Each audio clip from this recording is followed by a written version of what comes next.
one important thing you need to understand is your network mode because it determines how your virtual machine connects to the internet and other devices. So I'm gonna head over to my settings, go to network. The first one we have here is the bridge advanced mode. This puts your Kali Linux on the same network as your real computer. So even though it's one physical machine, the network sees them as two separate devices. Your virtual machine gets its own IP address and it can communicate directly with other devices on the network and they can see it too. This is useful for things like penetration testing or network scanning. The next one we have here is the host only mode. This creates a completely private network between your host and your virtual machine. There is no internet access and no external devices can connect. It's mainly used for testing environments, like setting up things such as Active Directory or isolated labs. The next one that we have here is the shared network, or sometimes called the NAT. But the devices on the network can't directly see or reach your virtual machine. Everything goes through your host machine. This is safe and is usually the default option. The last one that we have here is the emulated virtual local area network. This fully isolates virtual networks inside UTM.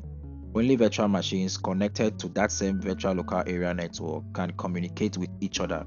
It doesn't have internet access by default, and your host machine isn't part of that network unless you set it up. It's mainly used for building isolated labs environments. So understanding the different types of the network mode and what they can do for you is very important. Like I said earlier, you need to understand the reason why you have a Kali Linux. Do you need it for malware analysis? Do you need it for penetration testing? Do you need it for Active Directory? This is where it's going to start from, because if your network is not set to the right network mode, you might not get what you need. So after understanding this, I want us to power on the virtual machine and do some settings. I love keeping this at the bridge network mode because I feel it's safe for me and it isolates my virtual machine. Okay, it's not connected to my host PC. So just in case there was an attack, it might not affect my host PC. So I'm going to save this, power on my virtual machine.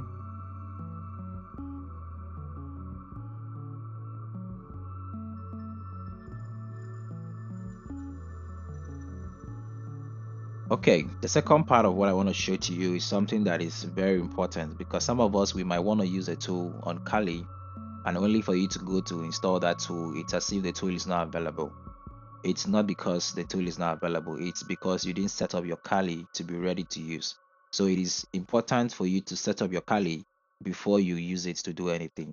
So the first thing you're going to do right now is open your terminal and you're going to type this command sudo apt update. This is very important. We want to update our newly downloaded Kali Linux virtual machine. So you're going to enter the password of your Kali Linux.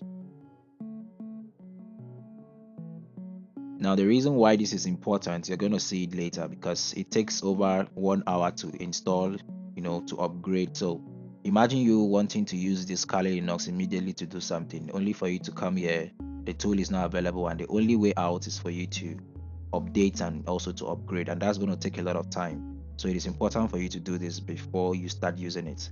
So we have updated it, so let's upgrade. Sudo, very important, lowercase letters, apt upgrade. It's very important to put -y. It's more like you saying yes. So this is very important, guys. If you want to use your Kali Linux anytime, the first thing is for you to always update it and to upgrade it. So I'm not going to be waiting for the upgrade to be complete because this is going to take a lot of time. Like you can see right here, this is just the beginning of it. This thing takes over an hour. So I just wanted to show you guys these two tips, okay? The network mode and upgrade is very important, okay? So if you've learned something today, don't forget to like and to subscribe so that you don't miss out future tips like this one. And thanks for watching Tech with More.